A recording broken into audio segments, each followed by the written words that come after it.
Welcome to Graham Kerr's Kitchen. It's really two programs in one. This is a series that appeals to your creative side. Food that is sumptuous stuff. How could that be? This is a program about people who want to eat healthy and reduce calories.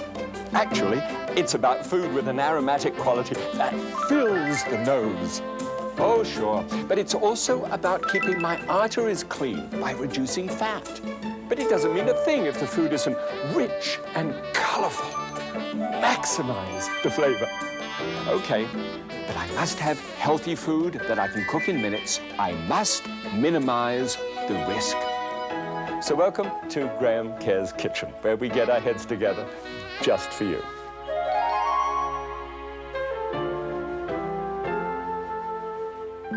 Well, I am absolutely thrilled that you're with us today because for a very good reason, I love a challenge.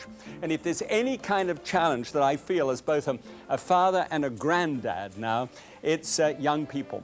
Now, Diane Moss, who actually responded to our sending out, you know what we do, don't you, by now? We sent out a big food preference list to over 10,000 people, got back a whole bunch of people, including Diane, who said that she had a real problem. One of her problems was Trevor and Tam Lynn. Now, they're never a real problem. They're just divine children, but hey, buddy.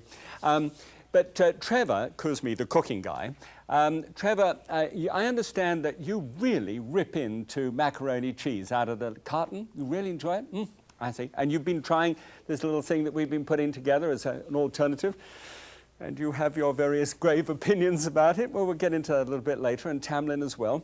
Okay, well, what the whole purpose of this is, you see that Diane has been losing weight recently. Diane, congratulations. You've lost 50 pounds this year. I think that's fabulous. Combination of what we do on this program and Weight Watchers and their portion control. And that's a very good combination of ideas, by the way. But what you want to do is to have low fat for your children, and your husband, Bob, comes from a diabetic family background, and you want to watch him and the sugar. You've been cutting back in sugar for the children and everything else. I think all of that's just terrific stuff. But we want to be able to see whether we can produce an alternative to the package of macaroni cheese. And that's what we're going to have a go at today. Now, in order to give me some help in what you like, I saw that you like Greek food and Indian and Thai. That's a very interesting compression of ideas. Broiling and casseroling. You love pasta and sauces and creamy sauces as well. So obviously, you know, that fits with the macaroni cheese. Cayenne pepper, and that gave me a bit of a clue as to you, if not to the children. Chicken and rhubarb, well, they're both smooth tastes. It's all smooth.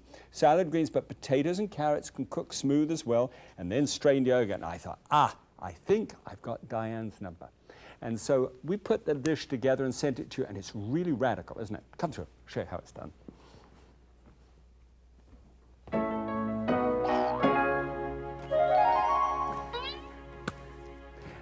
As a matter of fact, this is one of those occasions upon which every single known saucepan that I own is laid out in front of you. I mean, you know, Trina normally says when she sees something like this, I hope you're doing the washing up, son of a gun, you know. So this is a dish which we're going to be using so many things because I just want to show you the stages at which it goes. But first of all, let's just deal with the mini-mac stage.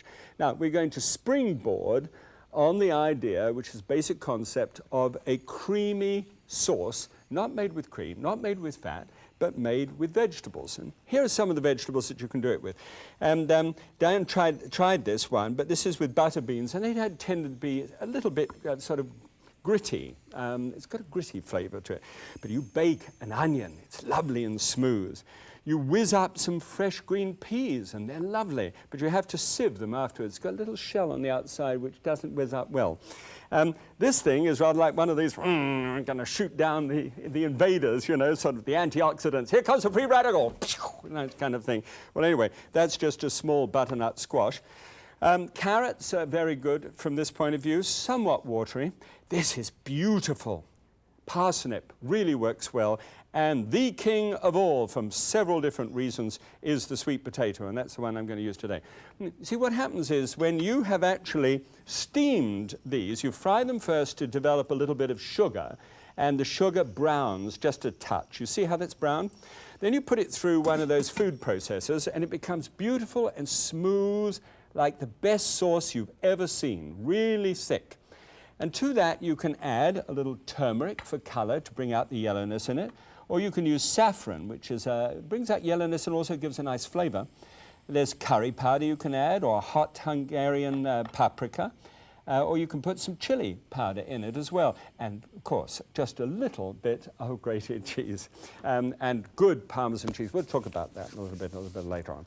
But anyway, it is extremely good from a spring-boiling point of view. It just gives you so many options. It's a wonderful, delirious sauce and can be used instead of cheese in the macaroni, I think, to a great effect. Okay, ready for this? Let's see now what's on the menu. Today on Graham Kerr's Kitchen, macaroni cheese. Pasta cooked in a roasted sweet potato and saffron sauce with sugared mint peas. Okay, Diane and Tamlin and Trevor, of course, here we go. Let's do it. First of all, I think that the most important thing is to get together the pasta and get that on the go, because that takes about 11 minutes. I always put together, and this little elbow macaroni here, shapes mean a lot to some children, by the way. They really do love the odd little shapes, especially the dinosaur shapes nowadays. I'm not sure I like that. Anyway, I prefer the plumber's fittings type. And so this is 2 ounces per head. And quite a lot when you look at it. Water boiling vigorously. Rain the pasta in and make sure that it's stirred off the bottom and nice and loose. A little bit of salt in there, about 1/8 of a teaspoonful of salt. That goes into there. And this is boiling as well. Might as well start them off at the same time. I've opened the whole package. I'm actually cooking from the package. This is the classic that, Trevor, that you love to eat. All right. Now here, these are little shells. I'm sure that you enjoy the shells probably. You read the packet instructions and you'll find 11 minutes and you don't save a penny, just a minute on this one. They're both exactly the same. I always stir it around and then put a lid on the top and wait for them to come back to the boil there. When they come back to the boil, then I time it from that point and it's exactly 11 minutes and it's fine. Okay. Now, let's have a look at the sweet potato. I said this is the king of all roots, and I think it's fabulous. Now, I know that Trevor and Tamlin, I suppose, would agree, has been brought up not to like sweet stuff too much because of their dad. And I understand that too, but they're a little different because the average little fellow is quite into a sweet tooth. So what you do, you just simply peel the top off that one, and then, in this case, cut it into about 1/2 inch thick pieces. It rather depends on the size of the pan that you've got, because I've got a pan on the heat here. If a nice large pan, you can cut them quite thin. If you get a smaller pan, then quite thick. You'll see the reason why. 1, 2, 3, 4. That's exactly a teaspoonful of oil. That's a mixture of olive oil and just a touch of sesame there, smoking hot. And we'll just drop those down into there. I want to be able to develop, you see, in this pan, a sugary glaze to it. Now, it's the natural sugars in the vegetable. I'm not going to add any sugar to that, but I want it to brown so as to give that kind of caramelized flavor to it. It's got, instead of just being plain yucky sweet, it's kind of got a bittery kind of twist on it like this. Marvelous. It's like roasted vegetables. They come up beautifully. So all you do is just simply with a couple of spoons, just turn them in the pan like that, and they'll start picking up color straight away. Don't burn them, but just make sure that they're doing okay. All right, turn that down to moderate heat. And this is what they look like. Hey, my goodness. This is exactly what they look like when they're done. And to that, you would add some freshly ground white pepper. It's amazing the difference, you know, with freshly ground spices, how much nicer they are. And immediately you can smell it coming off the pan. Okay. Now, when they've had about 15 minutes and are really soft, so you've got frying here and then steaming on top here, about 15 minutes of time. Now, Diane, you wanted to save the oil that I put here, the teaspoonful of oil, and convert it into cheese. You are a sneaky one. And it's a good idea, by the way. And so you did that, and you baked the potatoes in the oven. Now, that's good, but I don't think you can get the same caramelizing effect. Caramel doesn't take place until you get to over 300 degrees Fahrenheit. And I don't think it would happen in quite the same way in the oven as it does here. So you'll lose some of that exquisite kind of, any way I can describe it to you, that sort of bitterness now. This is the top of one of these. Oh, I see that the water's boiling, so I'll take the top off there. And, oh yes, oh, just a big thing, you know, sorry. Just want to hang on, do your seatbelt up. Right, the moment that you take the lid off, this has a twofold reason for doing this. Even though when I put this in, I reined it in and stirred it around, it still sunk to the bottom and started to stick. Now, if you actually put the lid on, and the moment that it comes to the boil, then when you take the lid off, give it a good stir around, you will never have it stick. It's just a fantastic idea. All right, now this fits down. I love machines. There, I think I got it right for once. And I've got a pound. You see, it's a pound of peeled weight after you've taken the skin off the outside of the vegetable. And I'm going to put a 14-ounce can of non-fat evaporated skim milk into there. And then, gee, you have no idea. This is skill when I can do that. All right, and then put it in. And all that's going to happen now, that's just going to whiz up in order to make it a very fine, thin, fluffy sauce. Really great sauce. Okay, good. Let me just look at that for a moment. It is a great-looking color, that. It's really fantastic. All right, now, to fix this up as a sauce, just open that up, and it has the most fantastic-looking quality to it. And I'm going to add some cheese to that, but I want to just go over what the cheese is that I'm going to add. And I think I need a pen here to be able to jot something down for you. Okay. Now, this is a typical processed cheese, which is 75% fat content. All right? So that's the first one. And the second one is a cheddar, which is 74% fat content. Okay, 74. And the third one is it's really a great surprise, okay? That's 59%, and this is the Parmesan. This is the Parmesan cheese, all right, at 59%. Now, looking at those, which one would you choose? Well, this is very much drier than those, and that's probably one of the reasons why it works out that way, but it is a lower fat cheese, the Parmesan. By the way, the Parmesan that I've got here is the American Parmesan, local, and this one is the imported Parmigiano Reggiano, which is a fabulous cheese, but this one is $13 a pound, and this one's $7 a pound. So, you know, you've got to pick up which one you can afford and feel that you can do.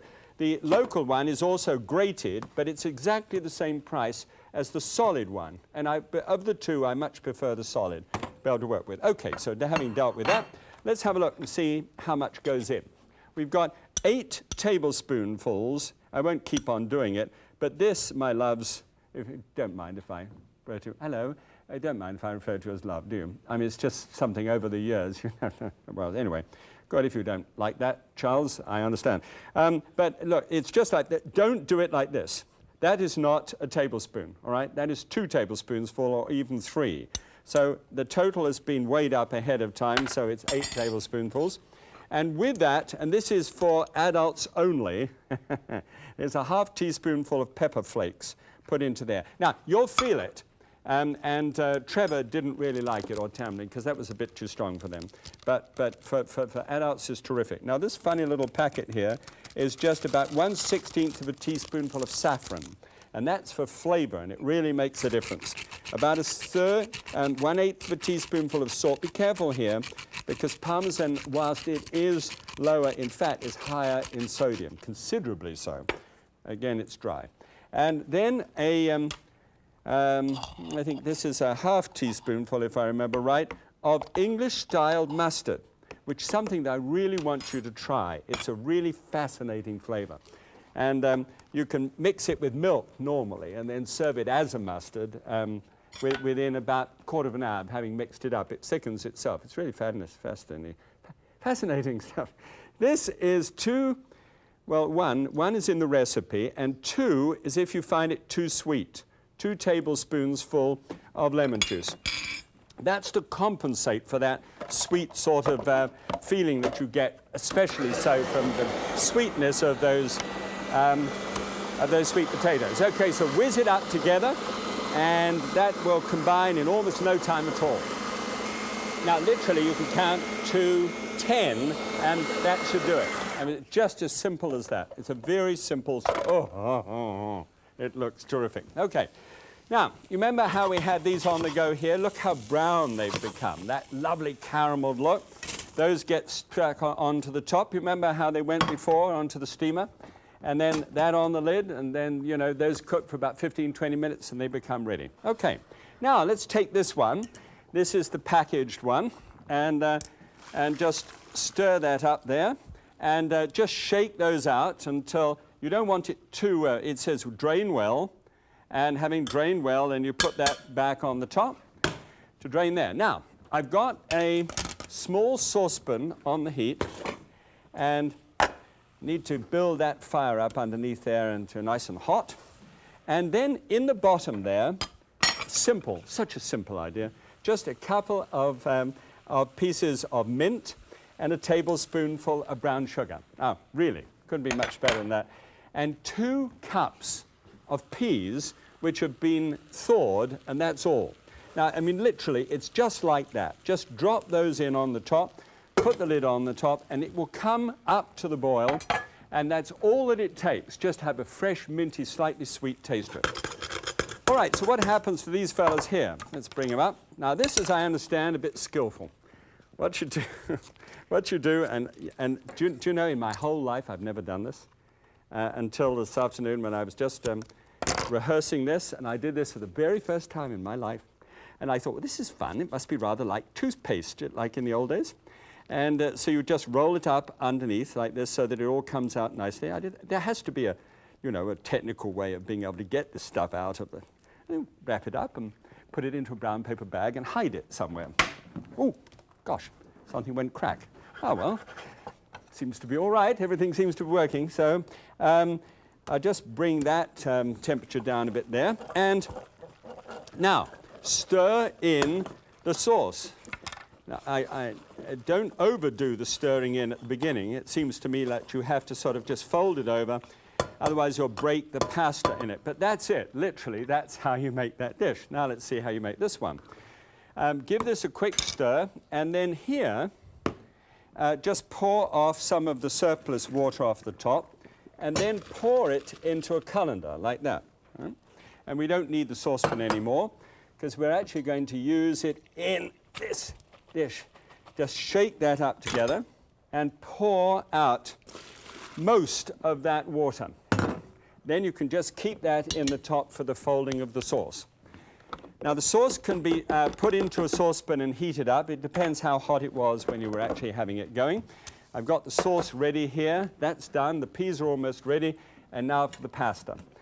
Now, all you do is, because this is a nice hot dish and hot pasta, is just drop that into the pan like that, and then take the sauce and drop it in. Look at that. Look at the way that folds in. And it's almost exactly the same color, you know. Just stir it all around together. Do be sure that the pasta is not waterlogged. It's got to be well drained and very hot, and the pasta, everything should be timed so that the pasta is perfectly al dente, right, which means to suit the tooth just nicely. Right? Good. All right, I think we're just about ready to go. Let's see how the peas are doing. Almost to the boil. These are doing well and nice and hot. Now we can serve it up. I've got 2 dishes in the oven here. Now, on the package, it says a cup measure. And somewhere here, I've got a cup. Here we go. So I'm going to just doll about a cup measure of the one from the package. See what that looks like. This is solid cup measure, slightly brimful. Turn it up there. There's one serving. And then we'll take another serving of this one here and shake that down a bit. By the way, I've got a considerable amount more here. I've got enough for seconds as well in the comparison between the two. See how it holds up a little bit more than the other? This has got beta-carotene in it, of course. instead of fat. You know, nice statement. And 1 tablespoonful of cheese over the top, and a little sprinkling of parsley over the top of that, and just a touch of paprika over the top of the whole thing.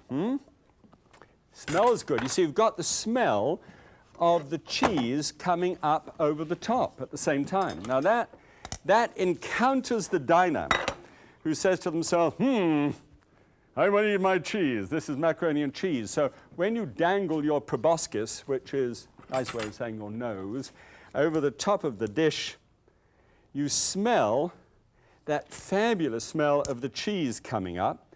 And Trevor, I know you don't like the peas on it, dear lad, but you know, when you grow up a little bit more, you'll just love peas. I know. You ready? Okay, let's go through and taste the difference. Come on. You know, it's so interesting. I'm so heavy-handed with peas. This afternoon when we were trying this out, you know, Suzanne, my senior food associate, said to me, no kid should have to eat that amount of peas. I must have seen. I understand. Okay, well, this is the way you like it, Trevor, devoid of anything else but just the macaroni and cheese. And this is the way that it's going to be like it is for you later on in life. Okay, let's have a look and see what it looks like. 531 is the package calories. This is 383, and I've also got an extra 1 cup of the mix that I haven't analyzed. So it shows you that's for seconds without any thought. Okay, fat from 20 goes down to 7, saturated goes down to 4, 34% whistles all the way down to 17%, which is jolly good. Cholesterol gets down to 18. Sodium, look at that, 1421. That's really high, and it really tastes salty. I can see why some people get addicted to it in the carton, because it is so salty, really. That's the moment, let me tell you. I'm sorry, gentlemen who put that together. It's a bit much. It's rather like going for a swim in the sea. I'm sorry to speak well of my own dish, but oh, no. It's got that zip of that, I know that's not for children, but that zip is there with the pepper flakes, and it's just lovely, good, marvelous springboarding dish. Okay, have a go. Don't forget, springboard.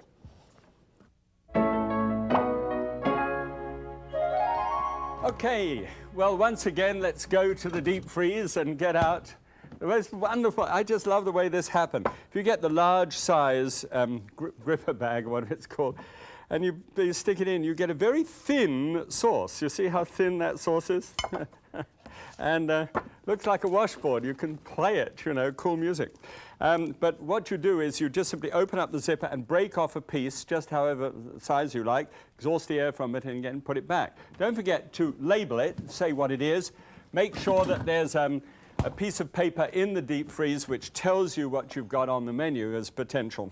Just don't throw things in the back and then wonder what on earth it is. All right, now let's say that you've defrosted the whole lot of that, and you've blanched some nice looking broccoli, and put that down one side of the dish, and then a handful of obviously white broccoli, cauliflower on that side, and then just reverse yourself. Just put the broccoli on the top there and the cauliflower on the top over here. All right. So basically, as you could say, well, why doesn't he just mix it all up? I don't know. It just is. I just love to make things difficult, apparently. No. Good. And just a little sprinkling of pepper flakes over the top. I love the pepper flakes so much in that dish. I just want a bit more, unless there are children around. I mean, really, they are a bit of a surprise. And then take this. You know those wonderful commercials where they've got that cheese oozing backs and forwards, and doesn't it sort of say to you, oh, you know, reminds you of your childhood, but you can't have it now? Well, you can have this now, no trouble at all. Then take this I made without the cheese in the beginning, and I'm going to put 3 tablespoons full of cheese now on the top. I've reserved the full effect of the cheese to be on the surface. Now this could be simply served as a vegetable dish, or as a vegetable-only entree. Now stick that into the oven at 350 degrees Fahrenheit, 180 degrees centigrade, and somewhere I've got a towel. Ho! Ho! I can smell it. It's that lovely, cheesy, crusty smell that you can look what that looks like. Dust that with a little bit of parsley over the top like that. It's amazing, you know, what happens when you actually do a dish like this and you put some of the Hungarian paprika on the top. A portion, there you are, a quarter of the portion, and then you can dive into it. You've got the vegetable. Gosh, that's nice. Okay, do try it, won't you? God bless. Now, oh, Tamlin, I know you're going to be perfect, darling. But Trevor, just a moment, old lad. Peas, look. Imagine them dropping from heaven. Wonderful gift to all of us. Eat up your peas, there's a good lad. And wash up.